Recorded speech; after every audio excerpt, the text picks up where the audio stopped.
Halo semuanya, kembali lagi di podcast Pak Kombis Insight. Gimana kabar kalian hari ini? Semoga kalian sehat selalu dan semangat terus. Betul banget, buat kalian nih yang lagi bingung memilih kuliah, kerja, atau organisasi. Nah, di pembahasan kita kali itu bakal relate banget nih sama siswa sekarang. Pembahasan kita kali ini, worth it nggak sih sebenarnya tetap kerja sambil kuliah dan berorganisasi?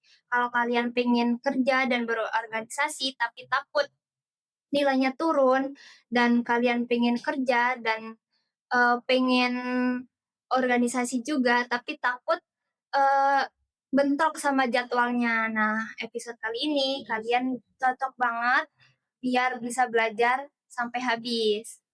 Oke, di pembahasan kita kali ini kita udah kedatangan bintang tamu nih yang punya banyak banget pengalaman di dunia kuliah, kerja, sambil organisasi. Kita sambut narasumber kita, Bang Maulana Zidan. Halo Bang, selamat datang di podcast Pak Kombis Insight. Nah, boleh sapa-sapa dulu nih teman-teman Pak Kombis. Halo teman-teman, terima kasih buat teman-teman BEM Kombis khusus ke Infocom yang udah mengundang gue sebagai narasumber sini podcast kali ini ya kan. Sebelumnya perkenalin, nama gue Maulana Zidan, jabatan gue di BEM Wakil Gubernur dan dari Prodi Kewirausahaan semester 4 gitu. Dan juga kerja sebagai ojek online sih. Wow, banyak job banget ya teman-teman. Ini buat motivasi teman-teman nih pembahasan kali ini. Nah, kalau boleh tahu nih Bang, apa sih tantangannya gitu? Jadi mahasiswa yang selain sibuk kuliah tapi juga sambil kerja dan tetap organisasi. Seperti gini, kalau bicara tentang tantangan ya, semuanya itu pasti tantangan. Tantangannya itu lebih ke waktu sih. Karena selama 24 jam tuh secara gue pribadi dengan menjalani semua aktivitas kayak gitu, ya gue rasa 24 jam tuh kurang tuh sebenarnya. Tapi kan semuanya kan udah diatur juga gitu. Waktu yang 24 jam, udah gimana caranya gue bisa nge-handle waktu aja gitu. Tantangannya itu di waktu sih. Jarang istirahat pasti itu ya. Terus jarang pulang ke rumah tuh juga pasti, tapi pulang gitu. Tapi kalau pulang malam gitu. Ini sih tantangannya waktu sih. Nah, kan tantangannya di waktu. Gimana sih Bang Jidan kayak memanage waktu tersebut? Kalau perihal masalah memanage tuh ngadain plan sih. Kan di kalender itu kan ada yang namanya pengingat ya, jadwal pengingat ya. Ya mungkin itu sih ngeplan kayak di hari ini mau ke sini, selesai jam segini udah harus kerja gitu. Terus di hari ini selesai jam segini selesai udah harus kerja gitu.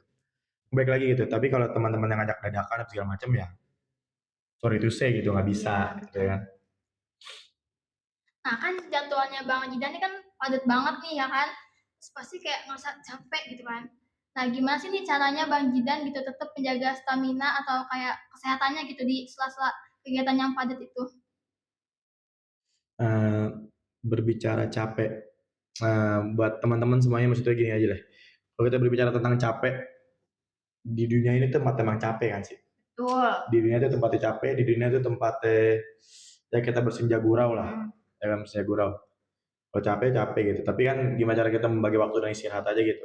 Ya jangan lupa istirahat teratur lah. Kalau waktunya tidur, waktunya kerja gitu. Ya jangan sampai balik nih. Waktu malam kita melek, waktu siang kita tidur gitu ya. Jangan sampai lah. Pembagian waktunya aja lagi gitu. Maksud gue kayak istirahat yang cukup. Betul. Makan teratur gitu ya kan. Sama minum suplemen lah. Maksudnya vitamin. Ada vitamin. Oke.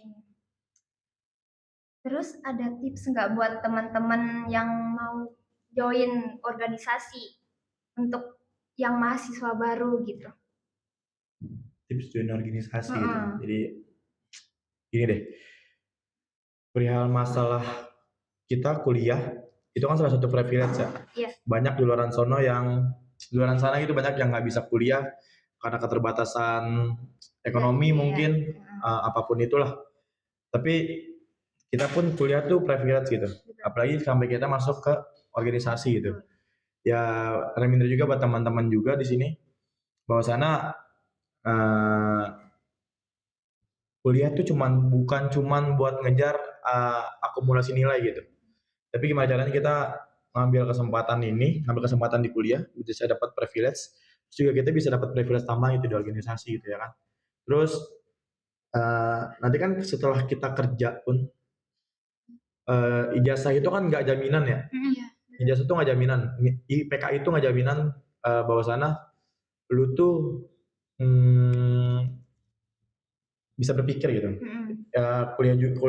Ijazah itu kan cuma menandakan lu pernah bersekolah, bukan lu pernah berpikir gitu. Nah di dunia kerja sebagai yang udah pernah kerja ya, di dunia kerja itu yang dilihat tuh dari soft skillnya, cara lu berkomunikasi, cara lu membagi waktu, cara lu problem solving lah gitu. Nah semuanya itu di organisasi itu ada gitu. Jadi ya balik lagi ke masing-masing dari teman-teman juga gitu. Bisa nggak memanfaatkan momen ini bisa sampai ke titik ketika nanti kalian lulus kuliah itu nggak bingung mau kemana gitu, manfaatkan momen aja. Nah dari ketiga pengalaman itu nih Bang, ada nggak sih pengalaman yang paling berkesan gitu atau yang paling berat nih yang pernah Bang Jidan alamin gitu? Pengalaman paling berat kita tarik ke belakang dulu nih. Sebelum memutuskan untuk kuliah, jadi awal lulus itu kan tahun 2022. Awal lulus tahun 2022 itu ya memutuskan untuk bekerja gitu, untuk bekerja di Skudindo Paktama Indonesia lah, di School Parking. Terus kerja selama 1 tahun itu drop lah karena capek gitu, terlalu memporsir tenaga, overload tenaga tuh over, jadi sakit 2 minggu, otomatis kan pekerjaan perusahaan kalau emang karyawan yang gak aktif ya selesai gitu, lepas gitu. Momen paling berat itu sih sebenarnya sih, karena kan harus lepas dari pekerjaan, mencari pekerjaan baru gitu ya kan. Terus pekerjaan baru ya alhamdulillah gitu bisa ada kesempatan buat menempuh pendidikan gitu, walaupun ya sambil kerja gitu. Terus sih pengalaman terberat ya itu membagi waktunya, itulah susah lah. Benar-benar. Apa sih Bang, tadi kan Bang Jidan kan bilang kerja sambil berorganisasi itu benar-benar memangkas waktu banget ya. Nah motivasi Bang Jidan tuh apa sebenarnya yang bisa mengambil ketiganya itu? Kalau bicara tentang motivasi gitu ya. Iya. Jadi kan balik lagi tadi kan sebelum memutuskan untuk berkuliah kan, itu kan ada hal-hal momen mungkin pertimbangan gitu di keluarga. Kayak contohnya waktu itu bilang sama mamah, terus bilang ke mamah, bilang gini, ada kuliah nih mah, Jidan mau ngambil kuliah gimana kayak gitu. Ya situ mama bilang ya kan, kalau emang mau kuliah siap menderita nggak gitu. Dalam artian gini, siap menderita itu di keluarga itu kan aliran duitnya kan cuma dari pribadi ya. Iya. Berarti kalau siap kuliah berarti siap meluangkan energi, tenaga semuanya ya untuk kerja kuliah ya begitulah. Motivasinya itu sih orang tua ngomong siap buat menderita nggak gitu. Kalau yang berasal dari kuliah ya siap. Ya karena kan laki-laki kan jadi kan omongannya ya. Benar. Ketika kita sudah mengambil keputusan, kita udah melangkah, ya udah jalanin gitu. Guys, inspirasi banget guys, benar-benar guys. Nah kita masuk ke pembahasan inti nih, menurut Bang Jidan pribadi nih ya, worth it nggak sih kuliah sambil kerja tapi tetap organisasi juga? Worth it kalau bagi teman-teman yang ngerasa kuliah tuh kayak cuma menghambat pengangguran deh, itu salah tuh. Kalau dibilang worth it banget gitu, karena kan kalau emang kita bisa ngambil ketiganya tapi bisa meluangkan waktunya, ya buat apa kita ngambil satu gitu. Sedangkan semuanya bisa kita handle gitu, buat apa ambil satu, ya nggak ada masalah sih sebenarnya sih. Kalau dibilang worth it banget gitu. Kalau dibilang ya tadi ya mungkin karena ada faktor-faktor dari keluarga lah ya, emang pada dasarnya kalau emang mau melakukan pendidikan ya harus siap juga gitu, capeknya apa semuanya tuh harus siap lah. Nah, Bang Jidan kan di sini sebagai wakil ketua BEM ya. Nah, gimana sih Bang Jidan cara nge-backup ketua BEM-nya? Terus apa tantangannya gitu? Sebenarnya gini sih, kalau perihal masalah membackup dan backup itu kan balik lagi ke komunikasi awal ya. Iya. Ya alhamdulillah gue dengan Ramdhani gitu, ya komunikasi gue baik, komunikasi gue eh, bisa dibilang 24/7 gitu. Ya kalau emang Ramdhani nggak bisa, ya ada gue yang bisa. Ya kalau emang Ramdhani bisa, gue bisa, ya udah dua-duanya hadir gitu. Ya tantangan sebagai wakil ketua BEM, baik lagi itu ya harus siap siap dalam artian bisa ngehandle pada tupoksi Ramdhaninya juga gitu, dan harus siap juga turun ke bawah menghandle permasalahan-permasalahan yang ada di anggota BEM juga gitu, ya harus siap juga. Betul. Itu sih. Nah, kan katanya Bang Jidan nih suka banget sama bola kan, ya kan? Nah, itu gimana apa sih awal mulanya tuh Bang Jidan bisa suka banget sama bola? Jadi nih sedikit cerita apa namanya itu Kilas balik. sebelum kilas balik lah, kilas balik.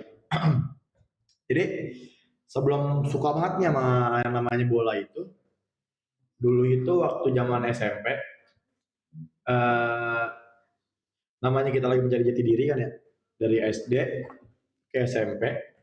Nah pas di SMP itu dapat SMP-nya itu yang jauh banget gitu dari SD-nya juga gitu ya. Iya. Ya mungkin di waktu di SMP itu, ini jadi contoh ya, teman jadi contoh ya.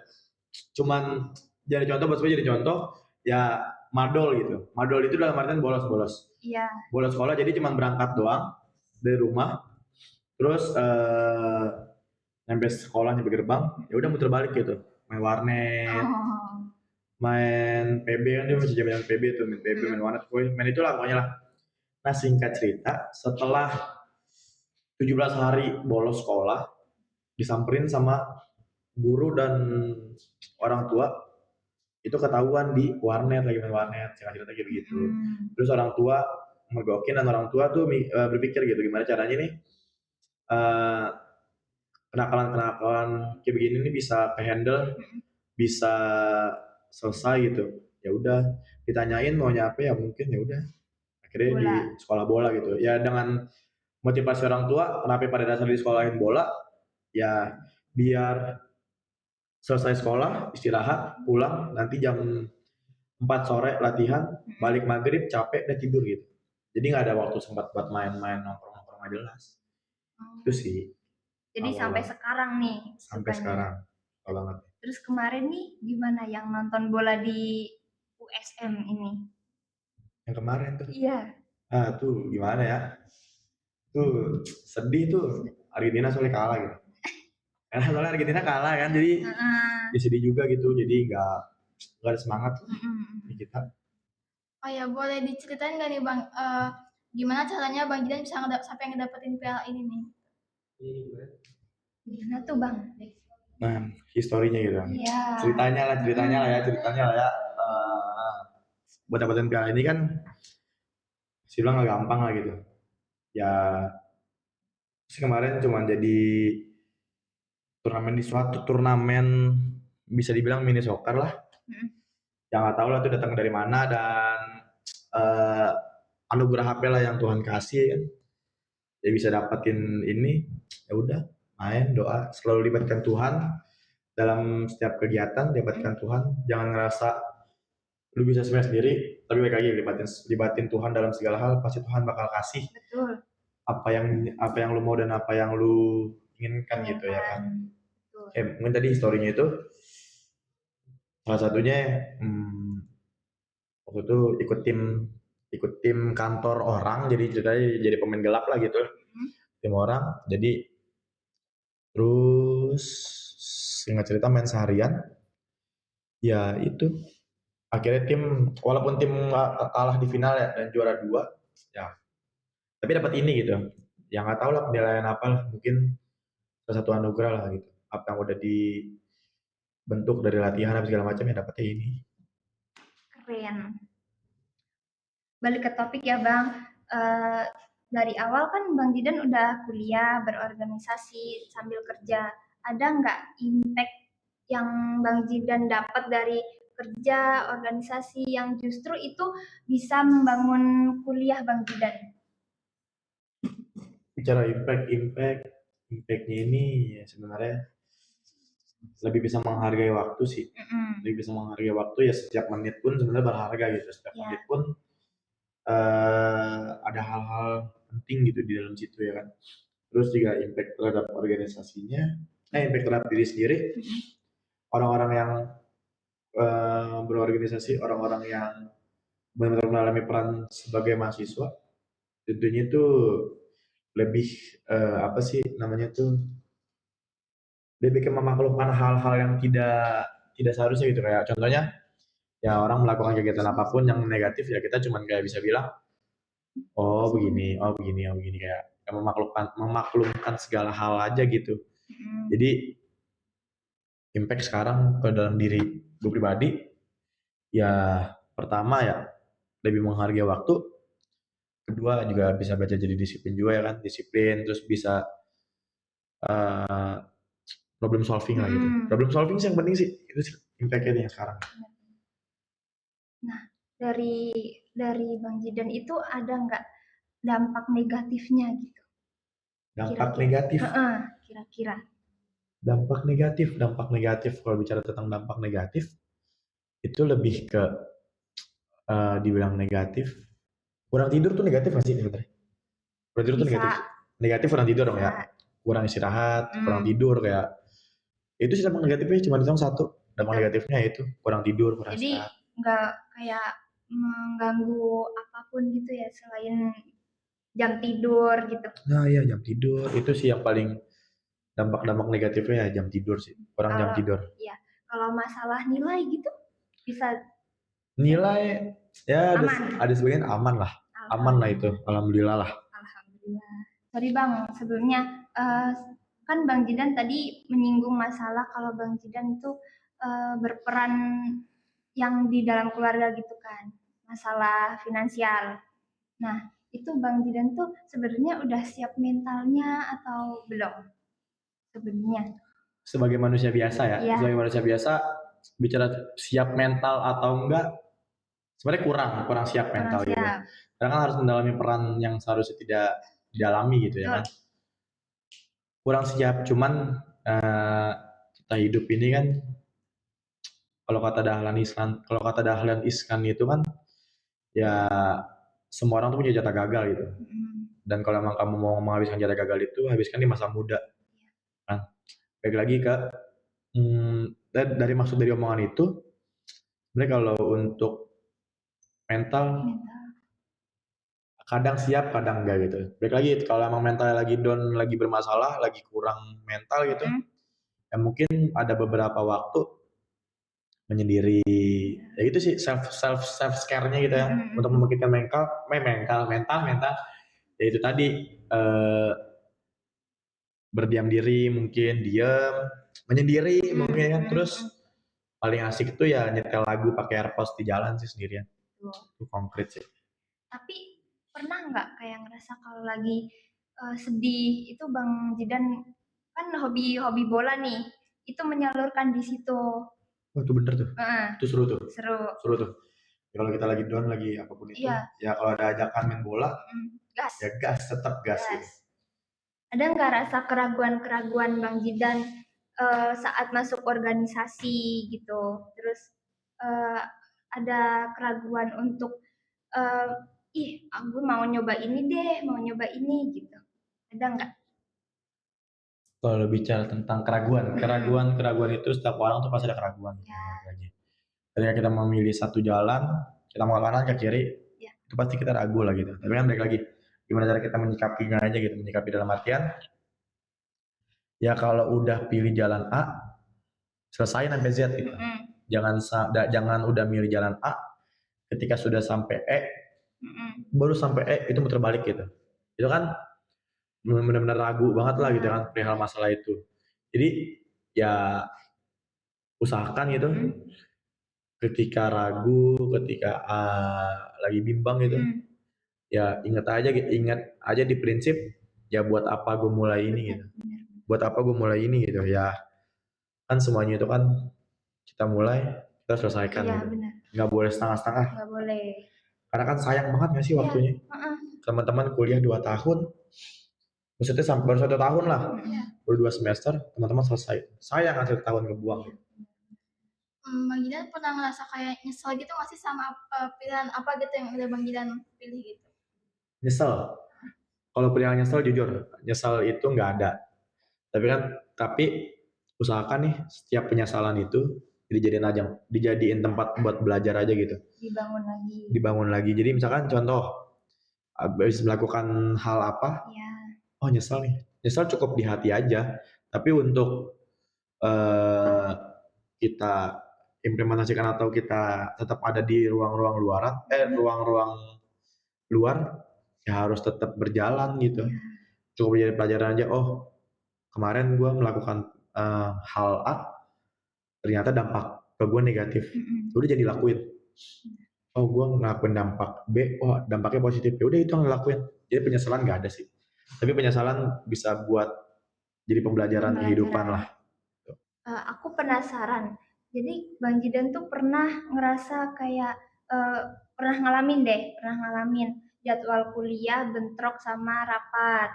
Terus ada lagi kalau ada tugas kuliah mepet jadwal, itu pernah ngalamin nggak? Terus jadi kayak struggle nih gitu. Menjalani Iya. kehidupan sebagai mahasiswa, tentu yang aktif di kelas, aktif di organisasi, semuanya pasti pernah deh. Iya. Semuanya pasti pernah. Tapi baik lagi gitu kan, kita kan harus belajar bertanggung jawab. Kita juga harus bisa nyelesain. Mungkin jalan ini yang kita pilih menjadi mahasiswa yang aktif berorganisasi. Ya udah, imbang aja gitu.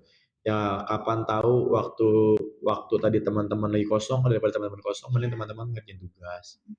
Ketika teman-teman tadi lagi nggak ada apa-apa, teman-teman sebenarnya ngerjain tugas itu. Jangan sampai teman-teman ngabisin waktu 4 tahun buat nongkrong nggak jelas, cuman buat kuliah, nongkrong habis itu udah selesai.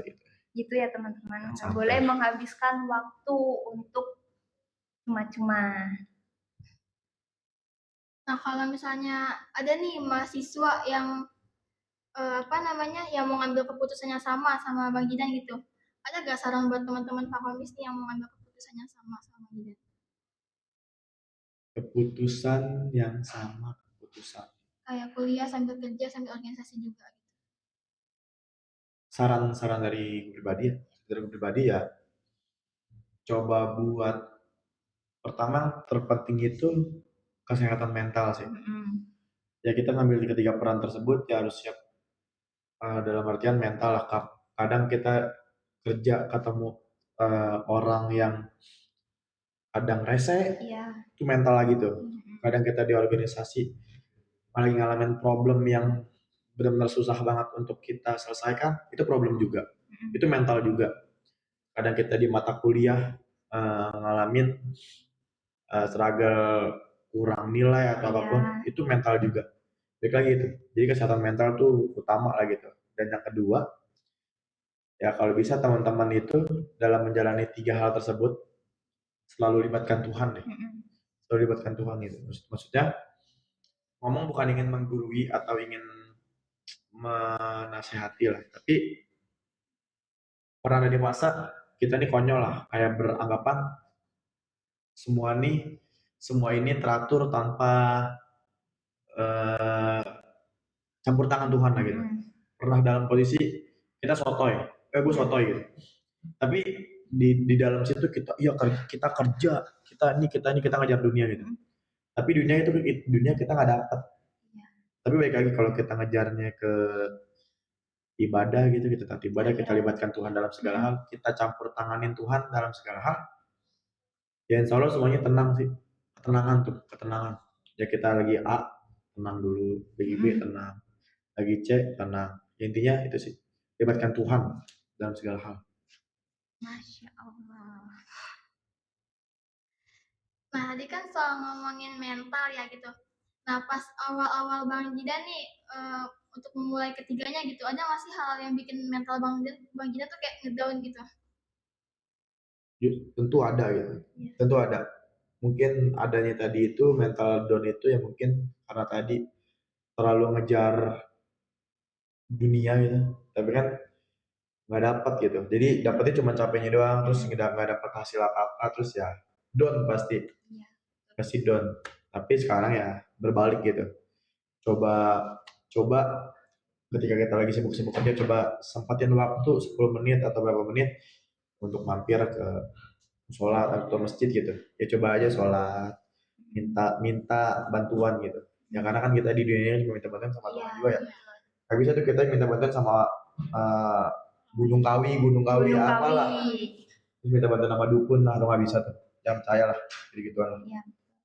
Intinya guys, selalu libatkan Tuhan dimanapun kalian berada. Bang, kita nih awam ya, kita belum pernah kerja.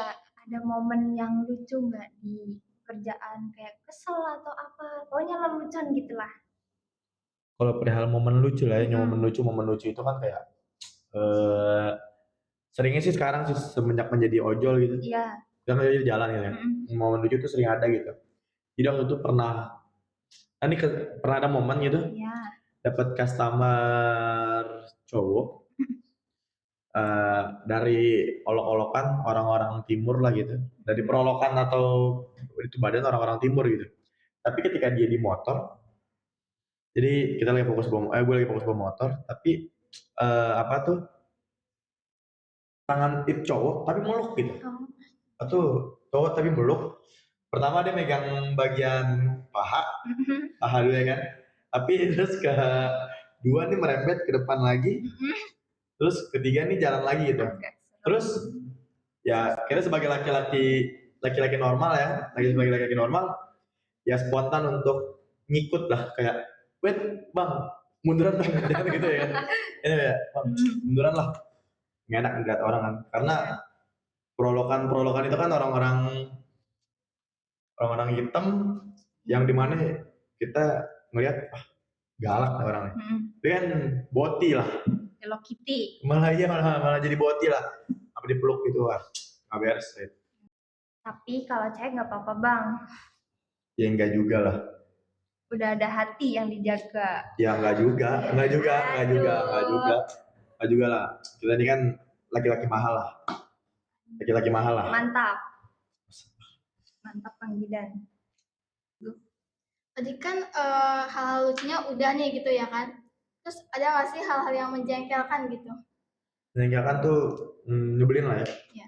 Nyebelin lah ya. Kalau pengen nyebelin nih. Nih buat customer ojol gitu ya. Mungkin teman-teman sini juga ada customer ojol juga. Mungkin kalau ngasih maps atau apapun itu, jangan sebutin nama warung gitu.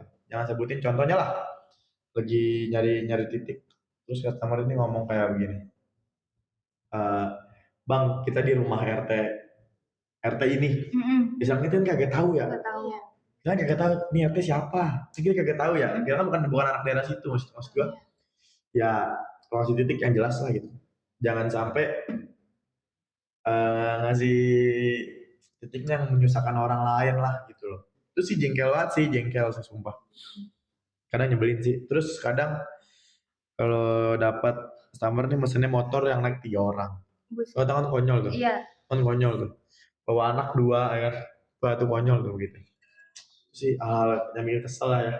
Iya betul. Apalagi seringnya ibu-ibu tuh nggak bisa ngalah. Ya Wah kan? tuh ibu-ibu. Nggak bisa ngalah. Benar. Kita kan tahu berita yang lagi dibicarakan banyak orang. Gimana sih tanggapan Bang Jidan terkait isu yang penembakan 3 warga sipil oleh oknum KKB? Sebenarnya bicara tentang KKB gitu kan. Kan sama dengan membicarakan tentang HAM ya teman-teman. Iya, betul. Menurut gue pribadi nih yang harus ditanyakan sebenarnya HAM ini kemana gitu. Hak asasi manusia ini di mana gitu. Ya kita juga di negara ini kan hidup punya sisi-sisi keamanan lah gitu sebagai warga negara Indonesia yang sangat kita cintai ini Indonesia ya kan. Tentu juga kan miris lah melihat kejadian ini. tiga sipil, tiga warga sipil ditembak keji oleh KKB. Oh, itu sangat miris sekali dan sedih sekali lah gitu. Tanggapannya kayak HAM kemana sih gitu. Terus TNI dan polisi itu kemana sih? Apakah TNI dan polisi itu sibuk ngurusin dapur MBG kah? Atau TNI dan polisi ini sibuk ngurusin koperasi desa merah putih kah? Atau ada job desk tambahan sekarang ngurusin pajak gitu. Ya ini kan salah satu ironi yang mengatakan bahwasana HAM di Indonesia ini kan belum bisa dibilang kurang memadai lah atau kurang ada lah gitu. Kita ngelihat videonya kan beredar di mana-mana ya teman-teman. Kepalanya ditembak terang-terangan gitu ya. Itu kan kayak sedih banget gitu. Kok bisa sekelas KKB aja tuh tidak dibasmi gitu oleh TNI maupun Polri gitu. Kemana gitu sistem keamanan di sini gitu. Itu sih sebenarnya sih tanggapannya kayak miris aja ngelihat sisi-sisi keamanan negara ini kurang lagi. Melihat TNI, polisi yang seharusnya menjaga kedaulatan negara Indonesia ini berubah tupoksi gitu. Menjaga dapur-dapur MBG, menjaga koperasi desa merah putih gitu loh. Jadi tidak sesuai dengan tupoksinya lah sebagai menjaga kedaulatan negara. Sedangkan banyak keamanan maupun bukan di Papua aja ya, bukan di Ambon atau Papua aja, melainkan di Jakarta pun masih banyak gitu. Begal masih banyak, ya kan? Maling masih banyak, copet masih banyak juga gitu ya kan? Tapi di sisi lain, sisi-sisi keamanan kita atau sisi-sisi atau TNI dan Polri kita tuh sibuk mengurus hal lain. Itu sangat miris sekali sih dan harus dipertanyakan sih mana tuh dua mitra terdepan keamanan negara Indonesia ini gitu. Itu sih. Apa harapan Bang Dian gitu untuk mengakhiri ancaman dari KKB ini? Untuk harapan ini sih dari saya pribadi gitu kan untuk mengakhiri ancaman-ancaman dari para KKB ini ya sebenarnya Indonesia itu harus memiliki penegakan hukum yang tegas dan terukur gitu. Di dalam artian ya bagi terhadap pelaku kekerasan bagi terhadap pelaku bersenjata gitu ya kan. Ya dengan operasi presisi gitu yang mengamankan masyarakat sipil gitu. Ya seharusnya kita juga bingung juga itu. Dia dapat senjata tuh dari mana gitu. Dapat senjata kayak semacam yang ada di aparat tuh dari mana gitu sumbernya ya.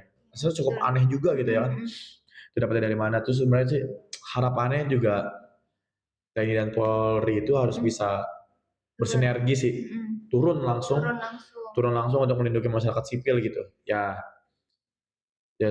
termasuk bukan mengamankan juga ya, termasuk ya kayak memastikan akses pendidikan kesehatan di sana itu ya terjamin gitu dan bantuan kemanusiaan yang ada di sana tuh sampai kepada orang-orang yang membutuhkan lah gitu ya kan. Ya jangan sampai ini terjalan tapi konflik tuh terus-terusan ada lah gitu. Ya itu sih harapannya kayak di sana tuh ya harus TNI Polri harus bersinergi bersama lah untuk bisa memastikan bahwa sana keamanan di sana, pendidikan di sana, kesehatan di sana, bantuan kemanusiaan di sana ya terstruktur. Kan harus sampai kepada orang-orang yang membutuhkan lah gitu. Yang tepat lah, benar-benar yang tepat. Itu sih buat pesan-pesan buat TNI dan Polri di sana ya. Buat negara Indonesia lah itu. Wah, nggak kerasa banget teman-teman. Kita udah di ujung pembahasan bareng Bang Maulana Jidani. Banyak banget insight yang kita dapat dari pembahasan ini. Dari motivasi, gimana caranya kita menghadapi struggle. Kita bisa dapat dari video pembahasan ini. Benar banget. Nah, berarti kuliah sambil kerja dan organisasi itu tetap worth it ya teman-teman buat mahasiswa sekarang. Oke Bang Jidan, sebelum kita tutup, ada nggak sih Bang pesan buat teman-teman yang nonton podcast kita? Pesan terakhir Hmm. buat teman-teman ya, buat teman-teman khususnya di Fakomis gitu ya kan. Pesan terakhir ya teman-teman, tadi libatkan Tuhan dalam segala hal supaya kita tenang, memiliki ketenangan jiwa, ketenangan hati, ketenangan pikiran gitu ya kan. Dan yang terakhir sih teman-teman, silakan bermimpi. Tidak ada yang tidak mungkin. Mimpi itu gratis. Silakan ambil yang paling mahal. Betul. Itu sih.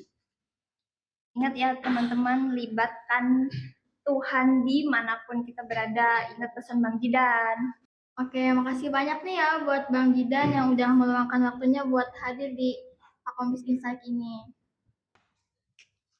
Buat teman-teman yang dengerin, terima kasih juga sudah menemani kita di pembahasan kali ini. Jangan lupa like, comment, and subscribe. Sampai jumpa di episode berikutnya. Bye. Alhamdulillah.